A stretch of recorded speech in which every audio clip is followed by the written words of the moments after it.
Wait, what the heck? Why is it just static? Where the hell's my title? What the what? Oh, nice.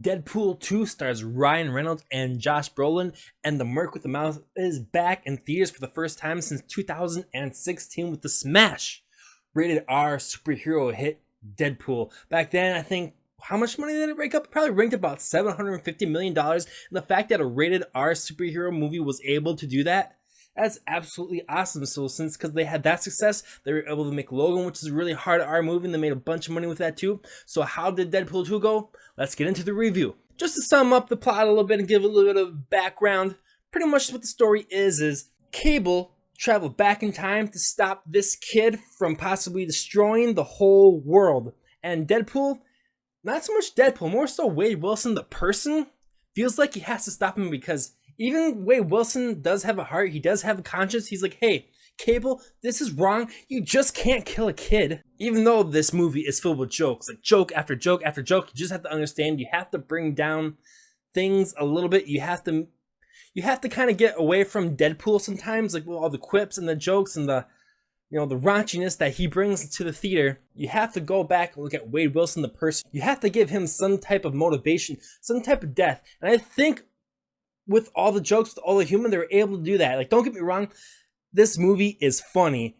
It is hilarious. Like, I usually don't laugh out loud in the theater too often, but, just being a fan of the character and of the comic books, I just couldn't help myself. And being able to get all the references that he's been able to make, which might go over some people's heads, I was just able to enjoy it that much more. And it was cool to see, just a little bit more of character put into Wade Wilson than it was in the first one. When making a sequel, you have to ask yourself, what can you build on? And I feel like they were able to do that in this movie because it's not constricted of being an origin story. It doesn't have to go back. It doesn't have to tell us why Wade became Deadpool. Like, we already got that story. Like, all superhero movies have to start out kind of that way to give us the origin, give us the background. But with Deadpool 2, we don't have to deal with that. He shows up, he is Deadpool, and the movie gets going. Also, you're going to see a little bit of formation of the X-Force. To me, this is the new sign. Like, when people did this, they thought, Wakanda forever. No, now that one I'm thinking X-Force. And it's something I'm probably going to say to a lot of people now, and they're not going to understand my reference, but X-Force is the new Wakanda forever this summer.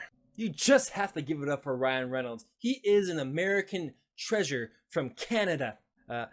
You can see just how much he enjoys being Deadpool, how much he just enjoys the character. This is the role he was born to play, and he has taken it, and he is running with it. And if it wasn't for Ryan Reynolds, these movies wouldn't have been made. So just since he was just able to convince the studio of, hey, this can work, and that it did, you gotta give him his props. He is freaking amazing. And to talk about Josh Brolin, holy crap, has he had an awesome summer. Smash hit with Infinity Wars. He's got Sicario 2 coming out later this year. And also, you have this. He gave a great performance as Cable. He was able to also kind of have that motivation, bring that heart into the movie. Even though he's more of the straight man to Wade Wilson's Deadpool, he was still a really badass character. And he was still a really funny character too, the way that they, both Deadpool and Cable, were able to bounce back off each other and have some good, actually some really good humor and some really good other moments. Not just the humor, but also some heartfelt stuff as well. And I also think that the action is a lot better too. Like, the action in this movie is way superior than what was in the first one, just because it's so much faster, it's cut better, it's edited better. They had probably double the budget of this one, and you could tell that really shows they were able to bump up their effects, and you're able to see that and all the explosions, all the decapitations, all the blood splaying everywhere. And also all the side characters came back. Vanessa's back, Weasel, Dopinder, Blind Al. You're able to really kind of tell how their relationships have built since the first movie. And I think that's really important, that you're able to build up relationships even though you didn't have a movie to build up a relationship. Like,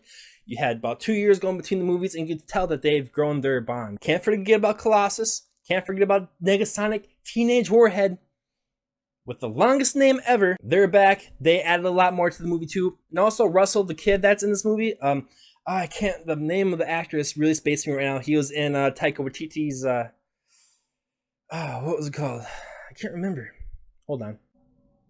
Hunt for the Wilder People. That was a really fun movie, so being able to see him and something else was really great. Another thing is the music in this movie is perfect.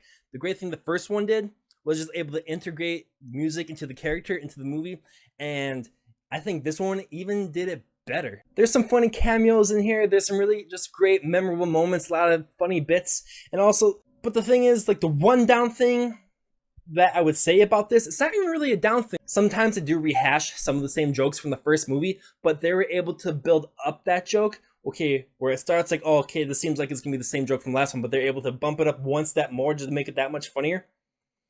That was great. Even though, some of it, did seem like it was repeated, they were able to build off of it, and I thought that was great. So what are my final thoughts about Deadpool 2?